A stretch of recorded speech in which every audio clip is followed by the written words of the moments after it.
ఇప్పుడు ఆముక్త మాల్యదలో 16వ పద్యం రాజనీతి గురించి మాట్లాడుతున్నారు యామునాచార్యులు. ఇంకో పద్యం చూద్దాం.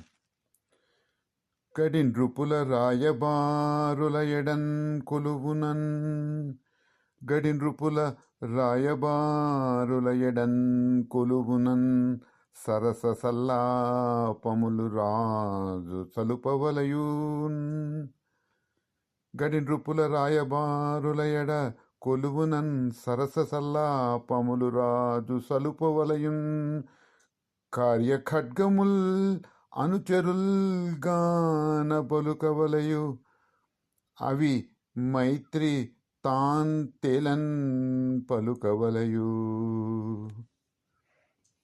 శత్రువులతో ఎలా డీల్ చేయాలి, ఎలా మాట్లాడాలి, వీటి గురించి ఈ పద్యం.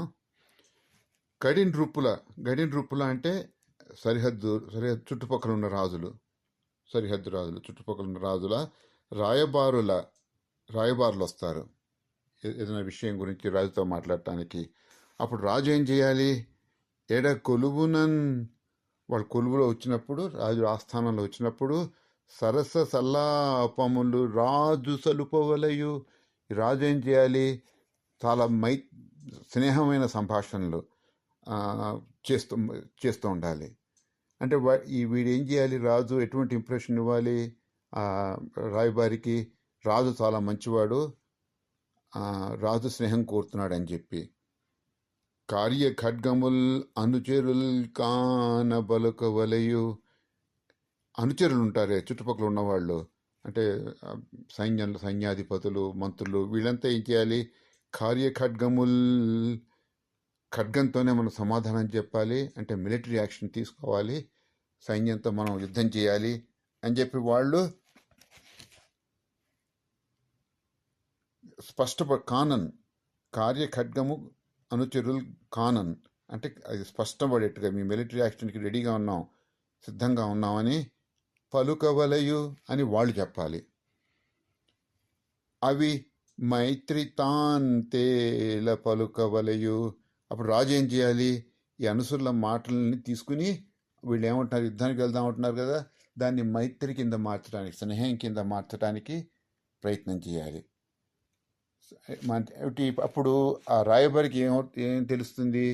ఈ రాజు ఏమో రాజీకి వద్దామంటున్నాడు, స్నేహంగా ఉందామంటున్నాడు, వీళ్ళు అనుచరులు ఏమో యుద్ధానికి వెళ్దామంటున్నారు.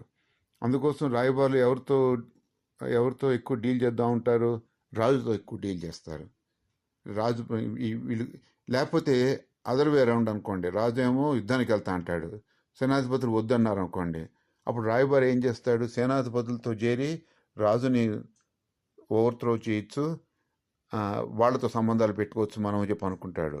ఇప్పుడు అనుకుంటారు వాళ్ళతో పెడితే వాళ్ళు యుద్ధం వచ్చి చంపేస్తూ ఉంటున్నారు, అంతకంటే రాజుతోనే పెట్టుకుంటే నయం అని చెప్పి రాజుతో స్నేహంగా ఉండి రాజుకి రావడానికి ప్రయత్నం చేస్తారు.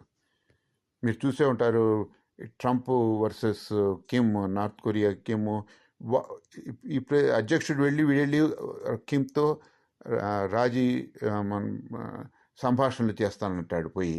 అది ఎప్పుడు కుదరదు, ఎందుకు వాళ్ళకి తెలుసు అనుచరులు పక్కన ఉన్నారు కదా, వాళ్ళు ఏమంటున్నారని. వీడే మెయిన్గా వెళ్ళి డీల్ చేస్తానంటాడు. ఎప్పుడు చేయకూడదు అట్లా. మంచిగా ఉన్నానని చెప్పి పైకి మాట్లాడుతూ ఉండాలి, వీళ్ళ చేత భయపెట్టించాలి చుట్టుపక్కల వాళ్ళ చేత. మీరు రామాయణంలో వినంటారు, ఆంజనేయ స్వామి రావణాసురుడి దగ్గరికి వెళ్తాడు,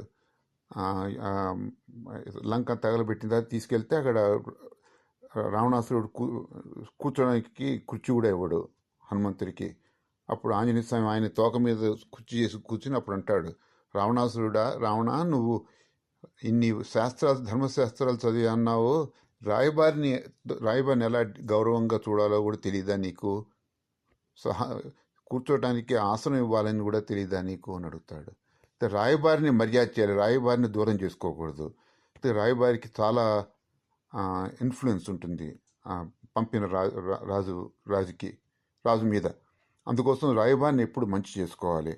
ఇక్కడ అమెరికాలో ముఖ్యంగా గుడ్ కాప్ బ్యాడ్ కాప్ అంటారు. అంటే మేనేజ్మెంట్లో అయినా ఎక్కడైనా సరే ఒకడేమో గుడ్ కాప్ ఉంటాడు, బ్యాడ్ కాప్ ఉంటాడు. దీనికి ఆధారం ఏంటంటే ఒక సస్పెక్ట్ ఉంటాడు. ఉదాహరణకి వాడు ఏదో దొంగతనం ఏదో చేస్తాడు, వాడి చేతి నిజం చెప్పించాలి. అప్పుడు ఏం చేస్తాడు, ఒకడు వెళ్తాడు కాపు, వెళ్ళి వాడి కర్ర తీసుకుని రెండు బాది వాడిని చంపేస్తాను నిన్ను చెప్పబోయామంటే అరిచేసి వెళ్ళిపోతాడు. అప్పుడు వెళ్ళంగా వాడు బ్యాడ్ కాపు. వెళ్ళంగానే ఇంకోడొస్తాడు, ఇంకో పోలీసు వాడు వచ్చి, చూడు ఎందుకు వాడితో గొడవ, నేను నీకేం గొడవ లేకుండా చూస్తాను, నాకు చెప్పేస్తే ఏది ఏం జరిగిందో చెప్పు, చెప్తే వాడిని ఎట్టుగట్టుగా గొడవ చేయకుండా నేను తప్పించేస్తానని చెప్తాడు. వాడు గుడ్ కాపు. నిజంగా వీళ్ళు గుడ్ బ్యాడ్ ఏం కాదు, కావాలని నాటకం లాగా చేస్తారు. ఒకడు అరుస్తూ ఉంటే ఇప్పుడు వీడికి వాడు భయపడి రెండో వాడికి నిజం చెప్తాడు, వాడేమైనా రక్షిస్తాడని చెప్పి నిజం చెప్తాడని చెప్పి వాడి దగ్గరికి వెళ్ళిపోతాడు. అలా ఉండాలి good cop bad cop. Good cop ఏమో రాజు, బ్యాడ్ కాప్ ఏమో సైన్యం. అది అంత రాజనీతిని రాయల వారు ఈ పద్యంలో చెప్పారు. మళ్ళీ రేపు కలుసుకుందాం.